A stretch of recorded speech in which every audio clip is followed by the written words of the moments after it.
Okay, welcome to today's panel. If you can hear me or see me, let me know in the chat, and we'll do a few shout outs. So we've got Grace and Ed. I know your two faces. I know it does take a few minutes for everyone to get in the room, so I'll wait till we get a bit busier in the chat. Okay, cool. Everyone is in. Got a few people from Malta. Dave Duffy is that? Good to see you. Be cool to know where everyone's tuning in from, what events, festivals, brands that you work on. Yeah, give us a shout in the chat. I'll do some shout outs from who I can see.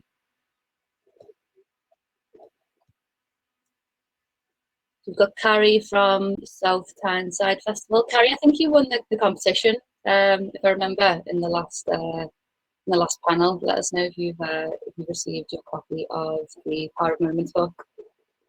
But Nikki from Brighton, Oliver tuning in from Berlin, very nice.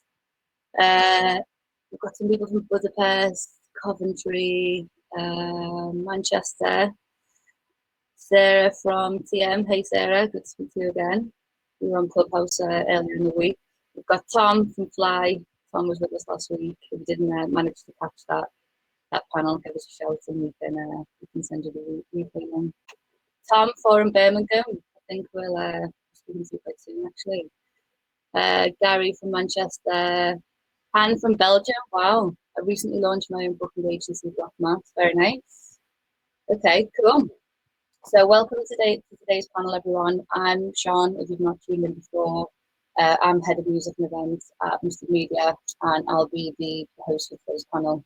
So the topic that we're going to discuss today is all about what to think post-launch. So this series as a whole was focused around the secrets to a successful launch, and we spoke about loads of things from the return of events to the power of moments. And what we want to focus on today, and this is actually going to be the last episode of this series, is all about what to think post-launch. So there'll be loads to cover in the topic today. I'm going to dig into that a bit deeper in a sec, but we've also got something new that we're going to introduce today, which is a little after party in the true spirit of events. We're going to carry on the conversation from 2 p.m. on Clubhouse. So I wanted to do a quick poll to see if anyone is already on Clubhouse. So if Ryan, who's our super assistant in the background, if you could do a quick poll in the chat. Just before I do that, can I check if everyone can hear my audio okay? Is it distorted at all for anyone? You can just let me know in the chat. All good for everyone. Okay, perfect. Thank you. Okay, cool. So Ryan, if you could do us a quick poll to see if anyone's on Clubhouse yet, if anyone isn't, if you've not even heard of it, that's all good. We can chat about that later on. So poll should be live in the chat section now. So we've got 50-50, about 20, yeah, it's actually 50-50. Some people on it and some people around. To be honest, I only drank it about 2 weeks ago. It seems to be really good at the moment. So we try it out this week. We've been on every day doing a quick preview for this panel. We did one on Monday where we spoke about how festivals and events can be using things like Clubhouse to in their marketing. I've got something of that on my LinkedIn as well if anyone wants to check that out. We've got a few people who've never heard of it, which is all good. I'm sure you will hear about it a bit more in the next few weeks. So we've actually got the after party starting from 2 p.m. Yeah, people saying it's quite distorted. Let me just quickly check my mic settings.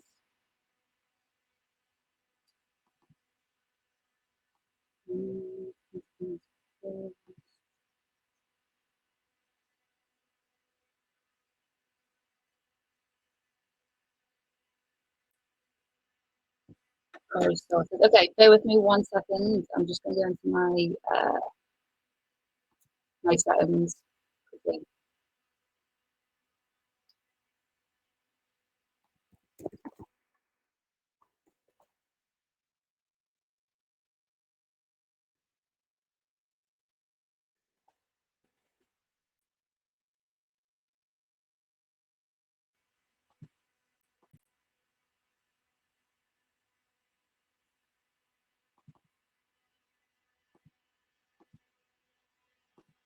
I'm not too sure what this could be. Rob, do you mind?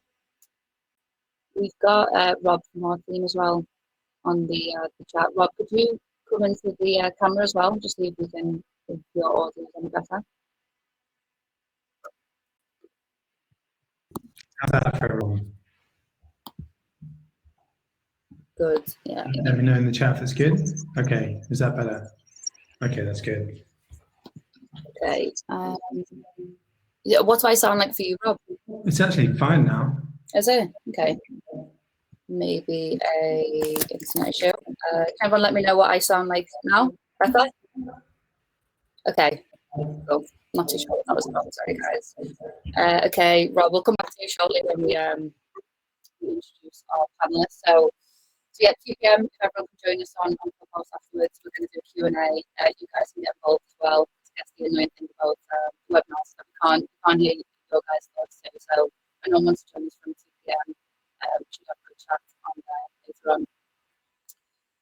Sorted without Rob. Rob, maybe if you come back in and you don't mind just sitting in the background, it might be a bit better. Ryan, if you could bring Rob back on. Yeah, there we go. All good. Okay. Fine, there we go. You're going to be with, we'll keep you on as long as we can, Rob. There we go. Who knows why? Okay, so today's topic is the joys of technology, indeed. So today's topic is all around what to think post-launch. So yeah, we've spoke about quite a lot of topics in depth in the launch in itself. What we want to think now is what are the big questions that you need to be asking yourself once the launch is out there. So I'm sure everyone has been through event launches. It's usually a pretty crazy period, many late nights and sleepless nights thinking about how to make sure it goes right. But then you've also got the challenge of thinking, how do you match that momentum and keep sales and keep the hype up for the rest of the campaign. So lots of questions to think about here. We want to be thinking of, the starting point often in the post-launch period is looking back on the launch and really reviewing what's worked well, what hasn't. So we want to find out from the panel today what to look out for and how that can help you inform the next stages of the campaign. We want to think, what's the starting point to think of post-launch? So is it budget? Do we need to add more lineup? Do we need to actually, dig deeper into the concept of the festival itself? Do we need to push travel? Do we need to try and engineer another moment in some way? So loads to think about on that side. We're going to touch on funnels. So we're going to be discussing the idea of, do you need to keep casting the net wide to try and get prospect new audiences? What do you do with your higher intent hot audiences, as we say, how you retarget them and really get them over the line to purchase a ticket? And we're also going to talk about the different types of events and what they might need to think of if you've just launched. So, it's very different if you've just launched a club show or a series of club shows versus a festival. It's very different if you're thinking of a domestic festival versus an international festival. And we want to try and answer all those questions, because I know everyone's in, all coming from different events of different shapes and sizes. So lots to cover with our lovely panel today. So joining us today, we've got Wilf Gregory. I'm sure a lot of people will know Wilf. He's probably one of the longest running promoters out there. I've had the chance to work with Wilf for many years, and he's definitely one of the best, if not the best, in the game. So we've got Wilf, who's director of Afro Nation and Rolling Loud. We've got Mark Newton, who's director of Hideout Festival and Broadwick. I'm sure many of the brands as well.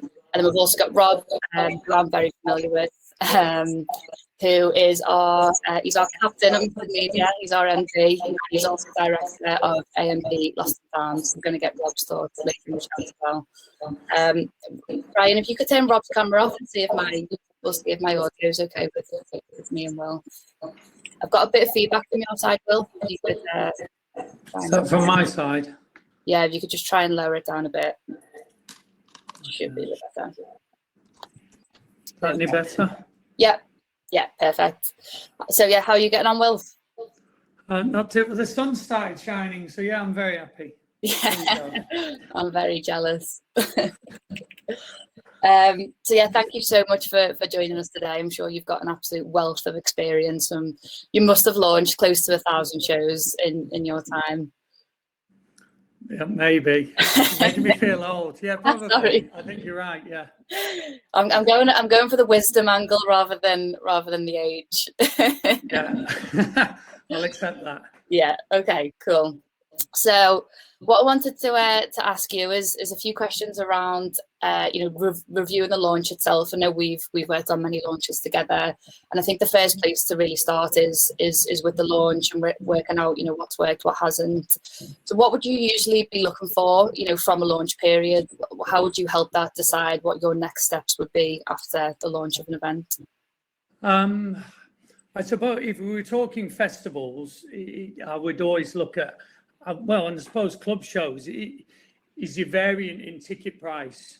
You're always looking to try and find the optimum ticket price, which is still driving sales, but obviously capitalizing on, demand and hype, really. If you're an event that does a sign up and drives events that way, I know some people don't do that. And understanding that, and then understanding conversion rate and spend across the whole period. The best and the worst thing that sometimes happens is you have such an amazing launch that you sell out quickly, and then you've got 6 months or 9 months wondering what you may have made or could have made, or what do you now do? What are you trying to talk about? What is it because I find the more that you're trying to sell tickets and you're going through the process, the more content and the better you think of things. Yeah. We've come up with all sorts of wild and wacky things over the years. We've lost and found, or Mark will adhere to with Hideout, or, any of those things. So I suppose the conversion rate and understanding numbers, and very much then your budget, because there's the other way of going, well, we had all these sign-ups, only this amount converted. What was it? Yeah. Was it price? Did something happen? Was there a doubt in the market about the show, or something competitive came up? So actually being able to look at the numbers and have a real awareness of what's happened, because it's hard to understand what the customer out there is thinking. Yeah, definitely. It poses quite an interesting question of how would you approach a post-launch period differently if the show is selling well or if it's behind target. And I kind of think it's almost like you have to have the opposite mindset. So if it's selling really well, act as if it's not, and just do whatever you can to get that show sold out as quick as you can. And then if it's actually behind target to the public, you want to act like it's the hottest selling show of the year. And it's almost like you have to switch those charades and how it's fun. And I think is you always, there's shows you might do because you want to do it, and then ultimately the shows you do because you want to make money or you have a responsibility financially. And it's how do you get the best out of that? If you sell out in an hour, how can we sell out in 45 minutes? Or why did we only sign up 100,000? Or we signed up 100,000 but only 20,000 converted. What is that? Sifting through data and being able to, we call it, to be able to feel the fiber. I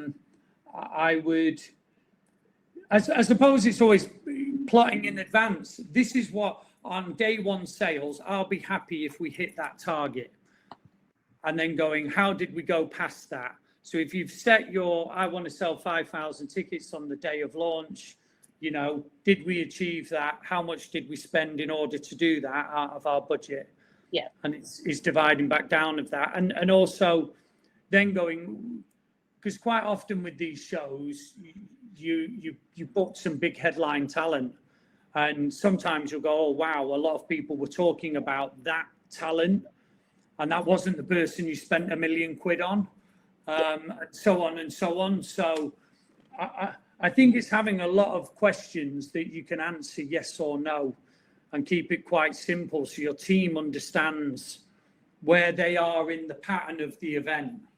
Because if you're a one-man band, yourself, gut feeling and stuff will give you an answer. But if you're trying to report back to a board or report back to a team and you've got 30 people working on a festival, you need to be able to give good input, back to people, and then be able to give it to you.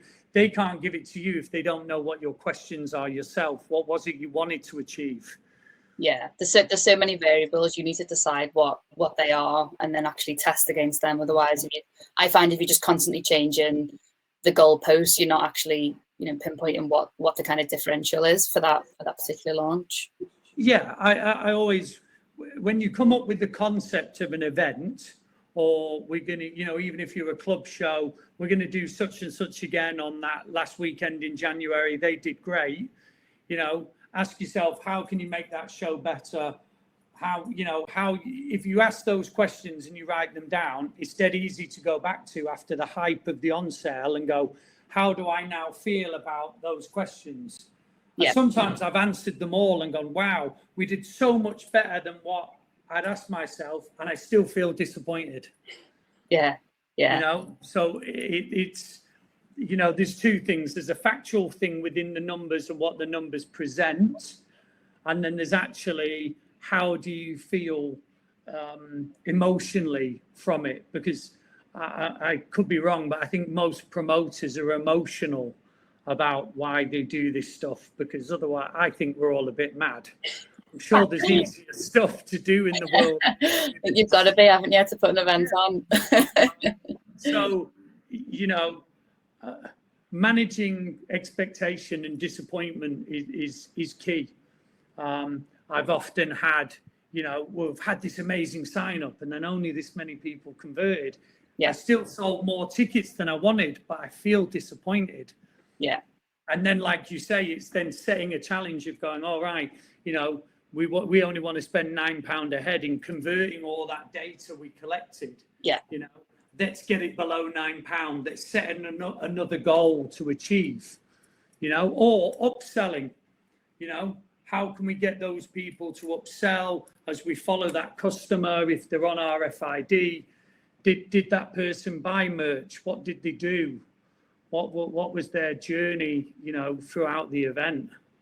I think budget's a really good point that you've raised, and it's often the knee-jerk reaction sometimes after a launch. If it's not gone well, do we need to just chuck more budget at it and see where it goes? But I found that there's a natural momentum that happens from loads of different factors, whether it's a date, it's a talent, and I think you can't always throw paid media, you can't always throw spend on ads at something that just isn't quite connecting. So I think sometimes you have to, before committing to spending however much budget at the show, it's like really figure out what has connected, what hasn't, what are those touch points that aren't converting, and then kind of try and address them before chucking loads of paid media on something that you haven't really addressed in the beginning. It's almost like you're trying to plaster over a crack without addressing what the crack is. Well, completely. I mean, excuse the term, but you can't polish a turd. Yeah. I me and Mark, who will be speaking, we've done shows before and gone, oh, we can't get this person, we'll just do this person, and then it's not worked. And he went, deep down, we knew that wasn't the person, but we carried on regardless. And then you have to look back at the show and go, it's risk mitigation. How much are we going to lose? How much do we spend to try and get as much back? But you already know there's going to be a shortfall. Yeah. And it really is managing the numbers. Can you downscale the venue? Can you do this? Because as you say, sometimes just constantly throwing money at something is not the answer. Yeah. There has been over the last few years, you sometimes go, oh, if a campaign's not working online, that we go to flyers and posters. Now, I come from promoting only flyers and posters. So coming into the digital world was really interesting. I'm still sort of new to it, if that makes sense. There's always new stuff to learn. And what are your customer, what are they using and what are they connecting with?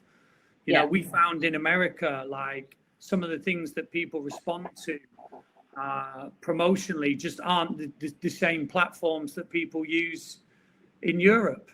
Yeah. And understanding that, and are you, you know, there's no point in throwing good money after bad. So sometimes it's just managing, going like, that didn't hit for whatever reason, you know. Yeah. Glastonbury have now gone on our weekend. How's that happened? You Yeah. know, so you know that to get over the peak is impossible. So it's just managing, you know, the whole thing from top to bottom is managing, really, isn't it? Yeah, definitely. Manage your expectations, your dreams, the goals that you want to achieve, maintaining them or bettering them should you have achieved, you know, I wanted 5,000 tickets, we did 6,000. And then also, how do you maintain good mindset and team? Because it's hard also on people when things do fail, you know, and rallying the troops to get around stuff and come with new ideas or things that will keep a campaign going, even though it's got really monotonous. You know, we're selling 30 tickets a day and we've got to do that for the next 10 months, you know. Yeah. You've been on projects with me where it's like that and you go, it's really, you know, it's like, you know, marching through mud. It's hard work. Yeah, that's it. It's almost like you need to create that natural momentum, and then the budget will just complement that and you know, amplify that. I don't think you can kind of force that if it's not there for whatever reason. Completely. So you're based in Portugal at the moment. I know your backdrop is literally the beach where we put on some of the festivals that we've mentioned earlier on. Yeah. And you really specialize in festival tourism and, you know, bring in thousands of festival goers abroad to a lot of these festivals. So what else would you be thinking about when it comes to post-launch? Because, you know, you're not only just trying to convince people to buy this ticket, you've got to convince a person and all of the mates to come on a week-long holiday. Completely. The ticket is only a small part of the whole customer journey. You know, understanding the impact of the demand on hotel beds, flights, transport, all that stuff. You know, I go the other way now. I pick sites and then go, I'll find a product that suits the site, than the other way of just going, oh, you know, I've got this great product, let's just find somewhere to put it. Yeah. You know, that's not, because the biggest undertaking for the customer is the flight and the hotel, not the event ticket. You know, there is also a thing with currencies. You know, if you you do need to understand fluctuation in currencies and how that can make things feel more expensive. We came under that with Lost and Found when the vote came in to leave the EU, didn't it? And yeah. We went from 135 euros to the pound down to like 120 or 115, and you went, that's directly going to affect how much the customer may have to spend and how things are priced. And that's a very big thing, is watching the currency, understanding currencies and what currency you're selling your festival in. I've always been quite staunch at trying to sell in sterling, because if I've been lucky enough to make any money, you'd want to pay yourself in the currency ideally where you live, so there's less of a conversion on any profits. You ultimately then also have the reverse problem that should you have a loss, you've now got to find more currency in a currency you don't hold and take the hit converting it to pay losses. Yeah. So again, a lot to manage, but ultimately the biggest thing is, can the customer get there? How easy is that journey? And how easy is does Skyscanner, certain websites provide that that journey or help the customer have that journey? We have on some events set up phone desks, haven't we? Yeah. And called customers and done all this stuff. That's a lot harder now under GDPR, understanding that type of stuff, how you can communicate to customers and help them. COVID last year, a lot of customers just being given vouchers to move and stuff. So then you went, well, if we're moving the date, we need to give them that date instantly. So if they do want to come to the event next year, then they can ask the airline to change. One of the problems we found last year with moving Afro Nation and Rolling Loud was suddenly a huge demand on the airlines to move to dates they hadn't scheduled flights. And so they went, oh, yes, look at all that demand that we will then place on the customer. So then the customers took up the capacity with moving flights. Then if you wanted to buy a flight, or you were looking at flight prices to come this year, those flight prices were £300, £400, £500. Yeah. Because the airlines thought, well, we could stitch this up here. So again, yeah. Mark, making me question why we do this. I think we'll all remember once we're all back on a dance floor sometime soon. Yeah. Definitely. But Mark spoke really well about this on one of the previous panels we had, where we were talking about customer service when a lot of us were in the thick of these postponements and cancellations. And Mark spoke about having a customer service team on the phone is so invaluable. And if we think about it, we live festivals day in, day out. We understand how they work, and we're all used to kind of traveling abroad. But for a lot of these festivals, it's people's first holiday, and they don't understand what they need to do to kind of book a festival abroad. So I think it's about really kind of breaking that down and almost spoon feeding people to an extent to just to kind of make the friction between them wanting to buy a ticket, book a holiday as little as possible, because it's quite a lot to take in for someone who's booking a ticket. Yeah, and to trying to actively speak with the customers, who wasn't that they just got caught up in the hype, bought a ticket, and now they can't be bothered going, or they don't understand how to go. Yeah, we've seen that before. We've sold loads of tickets, then you see this huge drop off, and you go, well, the customer couldn't. Because it's not only just selling the ticket, you want them to come and have the experience. Yeah, and so providing as much information as that is key, but being able to reach those people who don't understand that. Something we're really actively working on at the moment is making sure any of the countries we work in has got enough capacity for PCR test or rapid flow test. So should the customer need to provide a clear PCR test in order to get home, that not only can they get to where the festival is, but they can have this test within a time limit to be able to fly home.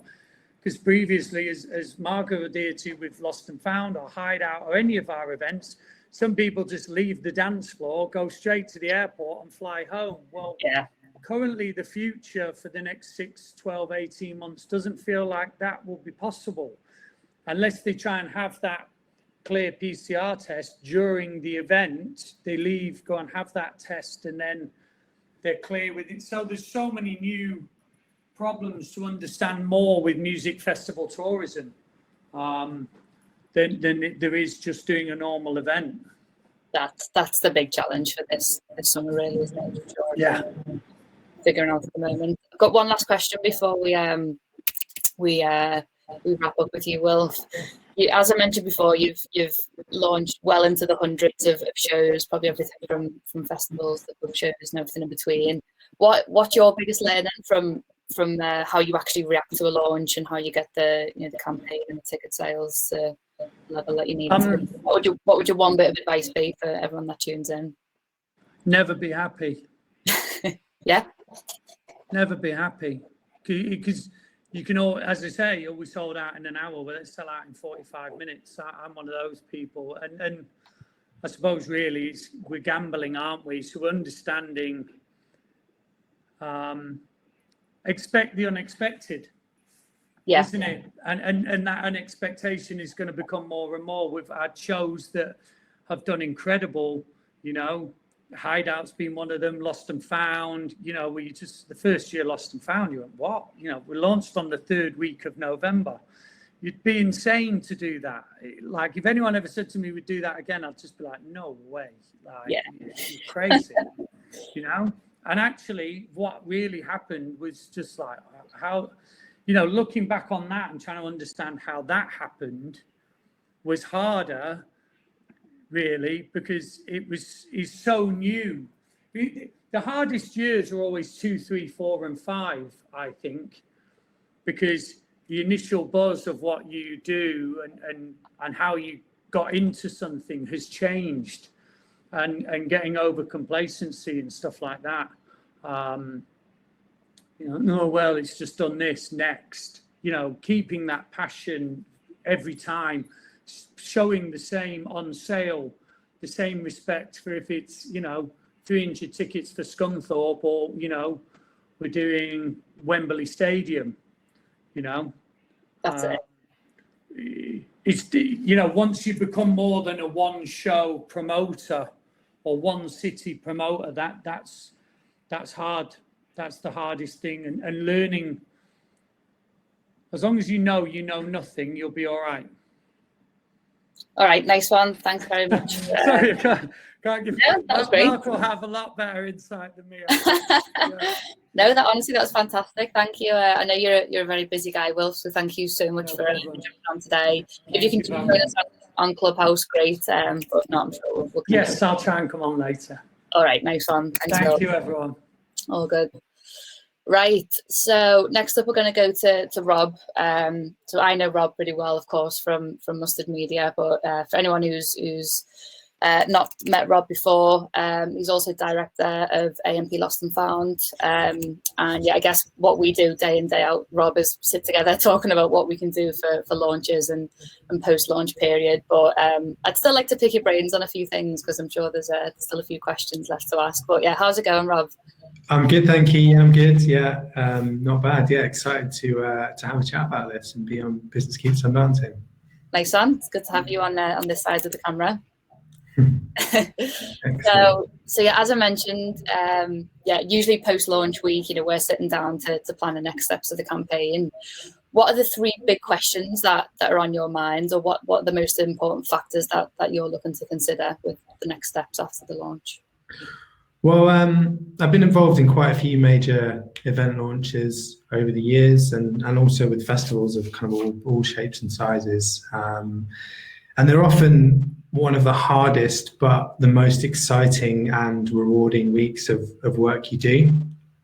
So the team has worked flat out, probably working like really early mornings, really late nights, and you know, they are exhausted, and they've done everything they possibly can to get it all out in line with the strategy that's kind of been set. So the first thing you've got to do is kind of just celebrate and kind of actually just say, like, well done for getting us to this point, and make sure everyone does get to kind of wind down on the Friday. But at the same time, you've got to have in your mind that it's also one of the most critical kind of points in the campaign. So you've got to be eagle-eyed on the ticket count, on the data, on the conversion rates, like Wilf was saying, and all the targets that you're working to. And I totally agree with Wilf on that, of having those targets clear before you kind of go into the launch, and making sure that they're kind of grounded in what information that you've got from previous events, or the best information that you can get if it's a new event. You've got to have all of that in mind, and then you've just got to be looking at where it all is against that. I think that's sometimes you'll set a target for an event and you blow it out of the water, and then, you know, you're all happy, you're celebrating that's kind of gone really well on after you've done the launch. But you have got to then push yourself and see how much further it can go. Because if you've blown that target out of the water in the first day or in the first few hours, then you've got a huge amount more mileage that you can get from the hot audience. It's kind of like a mad way of selling things compared to how other things are sold on the internet. And if you've done it well, you should have built up this huge audience that is kind of ready to buy at the moment that the lineup and the ticket sales kind of come out. And with however many people are in that audience, you want to be converting as many of them as possible, because generally the way the ticket sales go, you have this huge spike at the beginning, and then after that it's difficult to generate another spike, and it's difficult to get anywhere near the kind of numbers that are super hot, primed and ready to buy in your audience as when you first start. So with all of those people, you've got to be looking at what the reason is why that super hot audience hasn't bought yet. Are there kind of outside factors, as Wilf was kind of saying, or is it that something just hasn't quite connected in your marketing, something's not quite working, something you can tweak, or is it that they are actually super interested, but maybe there isn't just a compelling enough urgent reason for them to buy? What can you create some kind of ticket offer or some kind of urgency thing that actually means that there's a reason for them to buy, perhaps in the kind of few days or the week after you're on sale? Because I mean, some of the major events I've worked on, you can get millions or hundreds of thousands of people that have engaged with that lineup. So if you're converting kind of 30% plus of all of those people, then you sell 50-60% of your total lineup, your total allocation, then you're then on, then you're onto a winner, and you can plain sail kind of to the end. So it's all about putting as much effort as possible into that. It's when it's not going so well, you've got to then think about why isn't it going so well? Is it the lineup? Is it the event? Or is it that there's a technical reason? You've got to go through every single piece of the marketing funnel, have a look at all the art, have a look at the website, have a look at the branding, have a look at the ads, and just go through everything, compare it against all the benchmarks from previous events. If that's all good, then maybe there's something wrong with the event, and then you have to make a call whether or not you can do something to turn it around, or if, as Wilf said, you need to make a call that you can't polish a turd. I love that line. Then you've got to think about that. Yeah, definitely. But once the launch week's gone and the few days after that, the most satisfying thing is seeing that all of that extra hard work that you put in, and it come through on the ticket count, that you've absolutely spanked it. There's no more satisfying feeling than that, and for your team. I know you and Wilf are the king of ticket counts and constantly sat there refreshing to see what we're up to. But something as simple as making sure you've tracked the rate of sale for every campaign, so you've got like an accurate view of where that rate of sale is compared to every year. Have you gone on sale at a different time of the year, and then you can accurately analyze it, because there's no point just looking at this year's ticket count and wondering why it is where it is. It's always in context of what's been done before, what's been done in the sign-up period. Do we do anything differently on the launch itself?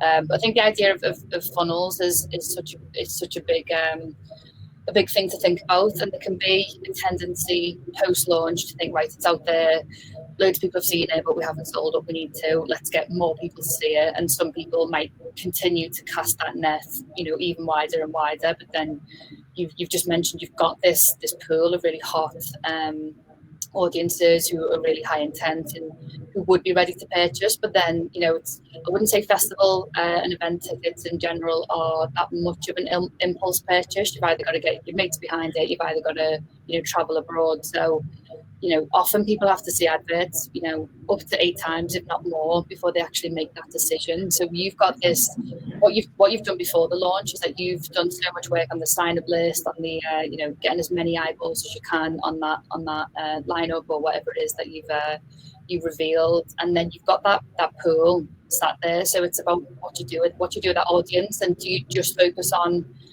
heavily retargeting that audience? Do you still cast the net wide to an extent? You're still doing a mix of retargeting and prospecting. Something that we've tried on quite a few launches in the past few years is, when you're thinking of the budget around the launch, we've spoke quite a lot about really heavily retargeting those audiences for the 48-hour period after the tickets have gone on sale, because they're the ones who have, are so hot, they're so high intent.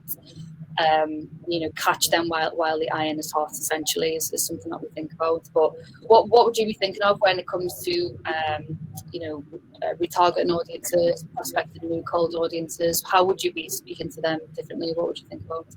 Well, that's it. I mean, as you say, Sian, that you've spent that whole audience. If you've gone with the sign up way of doing things, then you've taken those people on a journey. You've you've teased out the event, you've got them really excited about it, you've given them a lineup, they are super hot and ready and primed to buy a ticket. For some reason, they're not buying it, but maybe they just need to be nudged and have it put in front of them a few more times. So retargeting is incredibly important, and getting it in front of them so that you know, as many times as possible, so every time they come and land in on their Instagram account, on their Facebook account, the festival is popping up. If they've signed up, then they've signed up because they wanted to get early access tickets. They wanted to get the cheapest possible tickets. One of the biggest mistakes that I think people make is doing a pre-sale. Everyone signs up for a discount ticket, and then the discount ticket goes in the first 10 minutes. So there's one of the most compelling things that you've got as a reason for people to buy a ticket is gone. So that actually then people think, oh, I'll just buy it later on. But if you can actually keep your discount tickets open for a long period of time, and then a few days, and just keep hammering it so that everyone who wanted to have the chance to get in on that pre-sale has the chance to get it, they can get it. Because just keep going with all of that retargeting, keep going with the urgency offers. Can you create another piece of urgency that happens the week after? Is there something you can do with payment plans, or is there something you can do with booking fees? And then as I say, you should be able to extract as many people as possible from that hot audience, but you may need to think about prospecting more cold customers if you haven't built up enough people into your hot audience to convert into the ticket sales targets that you've got.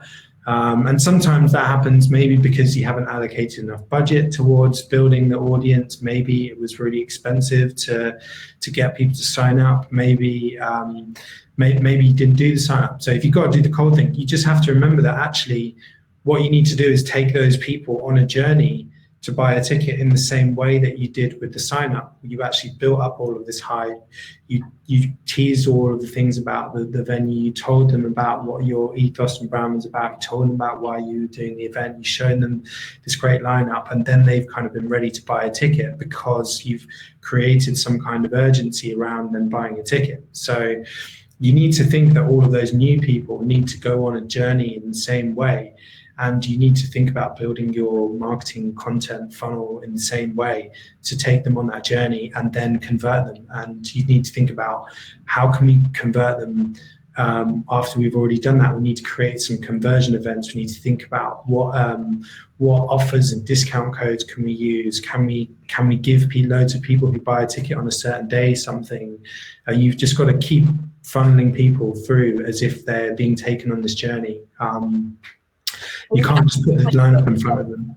I think the point you made about urgency is such a big one, because the launch in itself is just about urgency, isn't it? Sign up, this is all going to be limited, that it's such a high intensity week. But then the thing that people forget is you might have sold a few thousand tickets, great, but you've still got a pool of, hundreds of thousands of people that you still need to shift another 10,000 tickets for, and what's in it for them?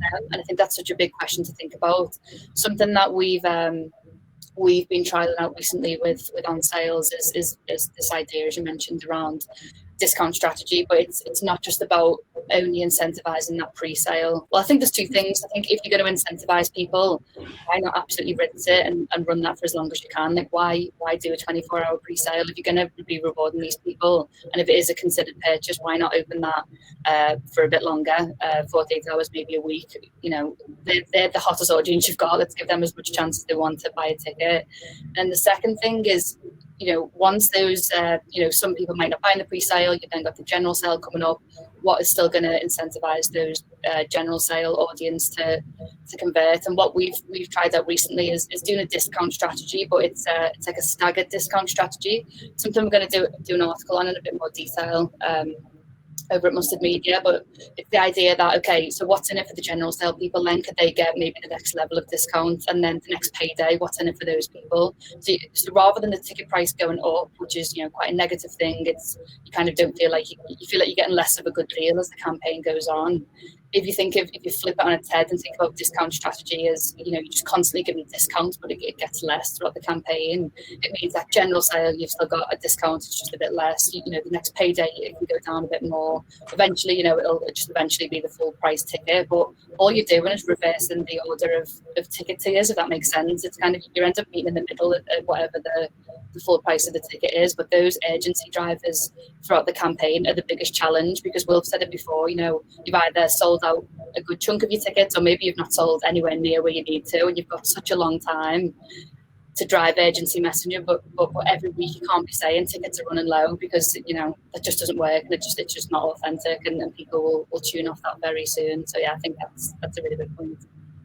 Yeah, I think that that discount strategy is going to be the way forward, and I think that's going to be revolutionary for events. Yeah, 100%. Have you? I think the trickiest thing is post-launch, if a show is behind, you know, getting it back on track is the hardest challenge. So if you've got examples, you know, we don't have to go into too many details, but examples of launches where it's just not gone how we've wanted it to. It's happened. I'm sure everyone who's tuned in here today has had that experience. Have you got any examples of those campaigns where, you know, you've turned it around, or what's been the kind of the driving force behind getting back on track?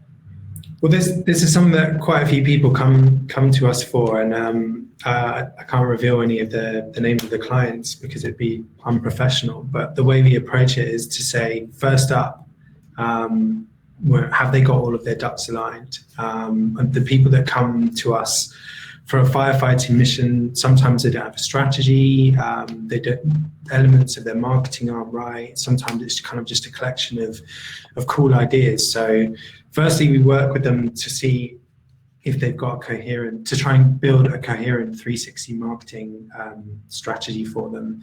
And just with a coherent strategy, it needs to have a few different elements, and you need to really understand the market and what you're trying to do, and what's going wrong.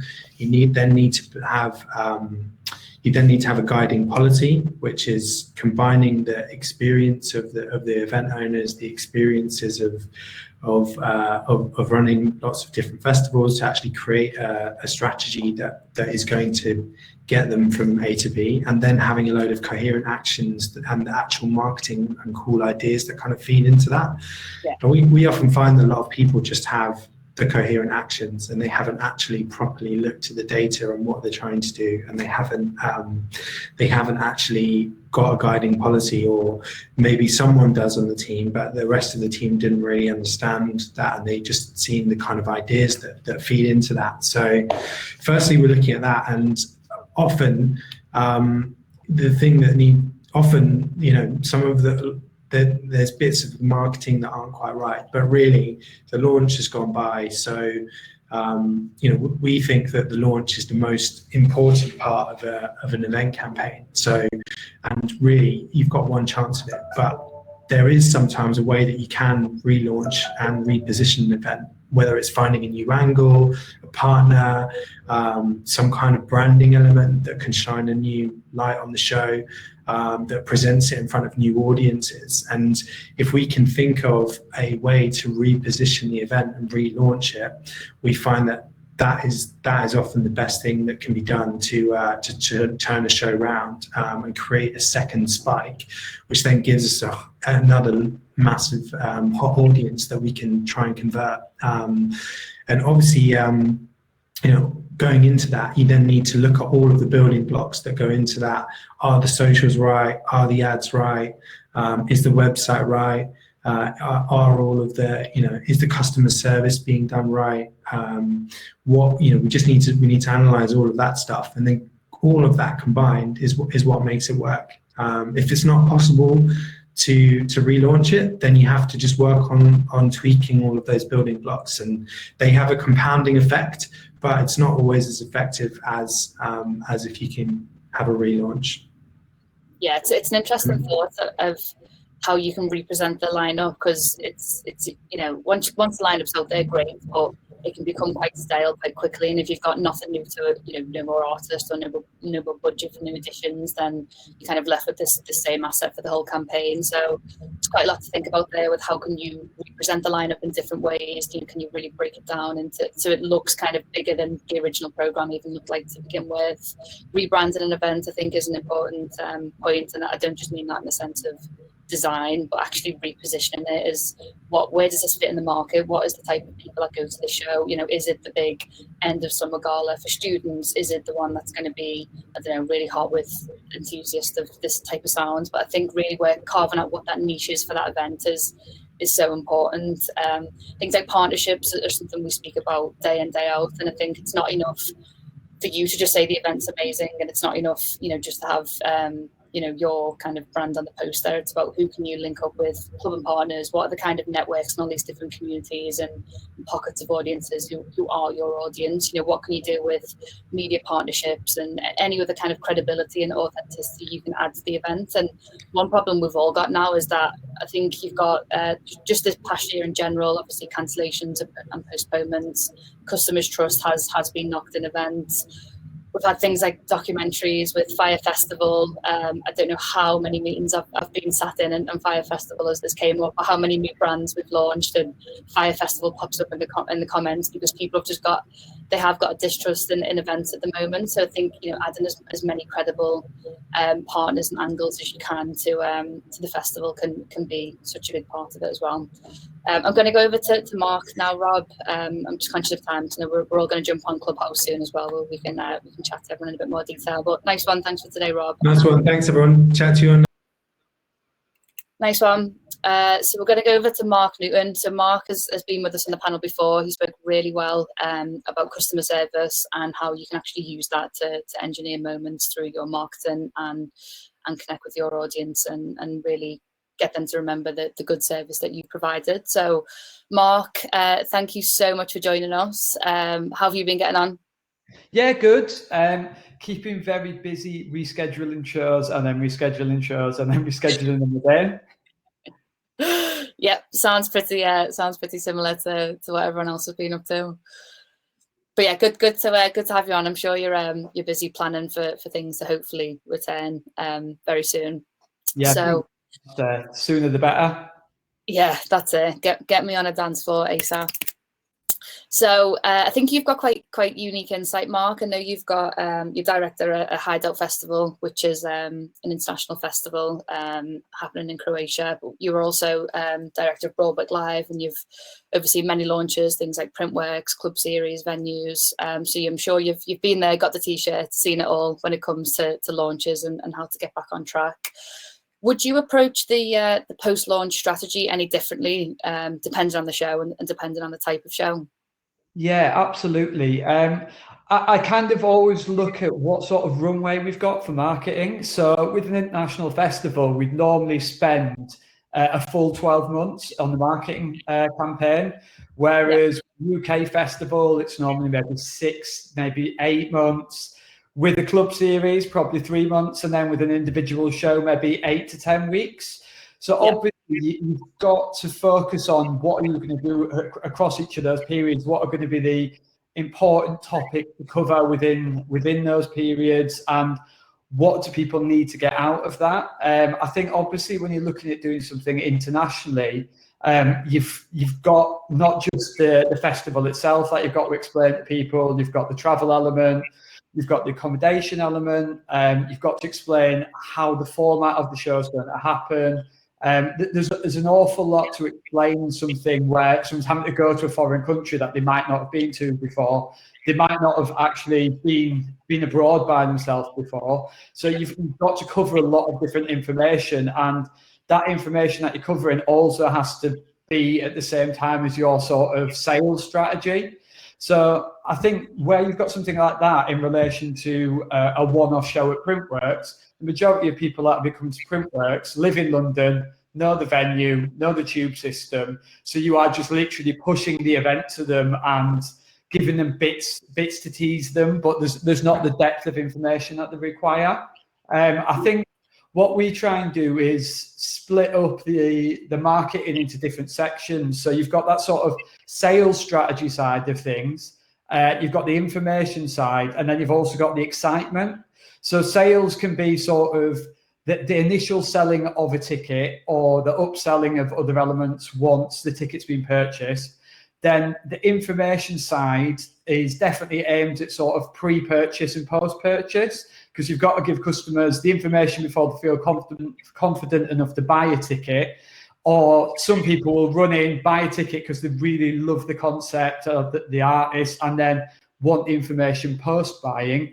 And then the excitement side of things, again, it's once someone's got a ticket, you want to excite them. You want to feed them information that's going to get them looking forward to the event. I feel like when we've got, say, a venue like Printworks, something that feeds excitement is just showing images, video footage, photography of previous shows, and people look at the venue and they're sort of taken aback of what goes on at the venue. And I think that's similar with Hideout as well, where you've got these videos of this amazing beach with people on jet skis, people bungee jumping, everyone partying outside in the sun. So you've got a lot of information to get across to people in sort of sometimes a very short amount of time. So it's all looking at how you divide that information out into a full strategy. Yeah, it's a hard balance between, do I just get everything out there at the start so it looks absolutely jam-packed? I think drip feed versus go out with a big launch is always the question we have. And I think both have their advantages, but it's about, if you lay your cards out on the table too early, then there's a fear that there's maybe nothing else to go. But I think it's about, going out with as big a bang as you can, but there's so many creative ways that you can get lineups and the whole offering really in front of people. And as you say, let's get them excited. What's more fun than going to an event or a festival?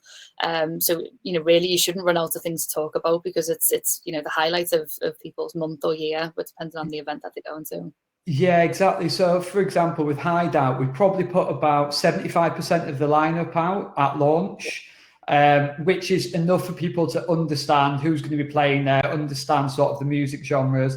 I feel with Hideout now, we're going into our 11th year. People understand it anyway. Everyone knows who's going to be there. Obviously, we always try and put some new acts on there and put some surprises on there.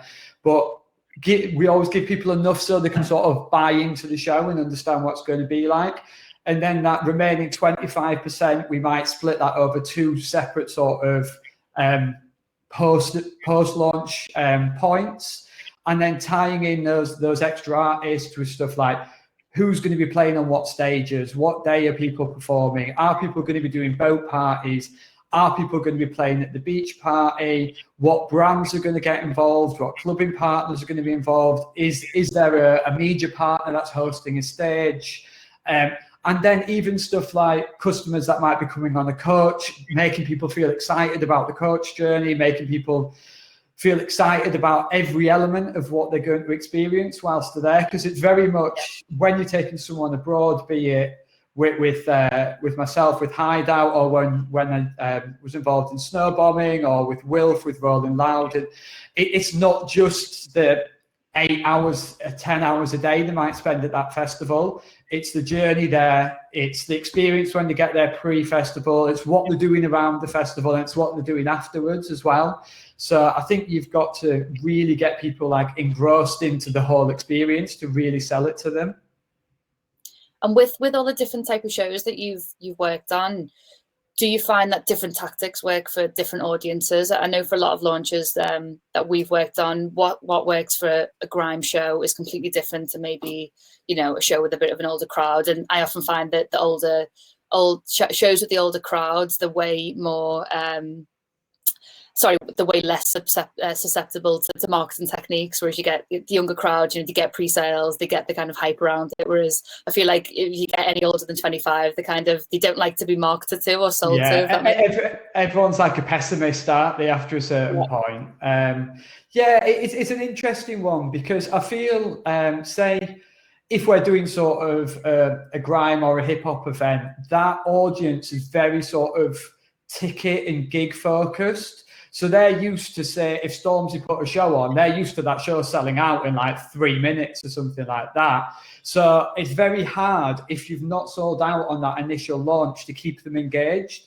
But also I feel when you've got an artist, if it's sort of a very artist-centric show, rather than being like a club event with numerous people, the best thing you can do if things haven't sold is get that audience, artist engaging with their audience. Because especially when you've got things like Instagram stories, TikTok, if that artist is out there putting interesting content out, which they'd be doing day to day anyway, just to engage with their fans, if they're happy to do bespoke content for their shows, which generally they want to anyway, because they want to sell out their headline shows, then that is a way to draw that, I wouldn't say a more difficult audience, it's more a harder audience to draw back in because they've not bought on impact.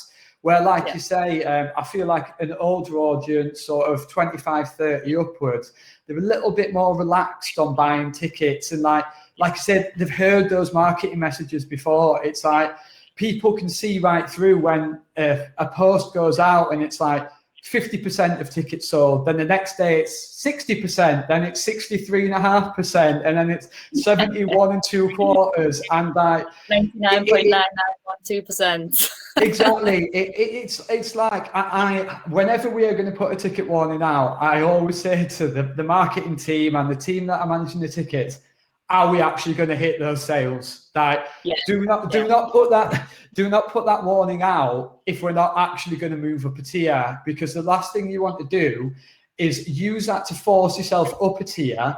It's then more expensive for the customer, so you put them off even further. So I think tiers are a really interesting marketing strategy because they do drive demand, but only if you use them sort of carefully. Because even when your show's selling well, if you try and push up your tiers too quickly to optimize the revenue that you make, you might hit a point where it's past the customer's sweet spot and they just stop buying, and you see tickets just drop off straight away. I always find that you want to be moving on to your last tier. Like, it depends on what type of show you are, but that last tier has got to be when you're on 80-90% of your tickets done. So those customers are desperate because everyone they know is going to go to that show. So they are prepared to pay that little bit more. If you start ramping up your tiers and you're in your top tier after 50% of sales, you're setting yourself up for a fall, really. There's only a finite number of those warnings you can do, and it's interesting that you mentioned the percentage. I see it used all the time, and it's like, they're going up like 1% warnings every day. We've actually tried some different tactics where we won't say percentages, but we'll just be really clear and say tickets are going to go up on this price on this date. We tell people 2 weeks in advance.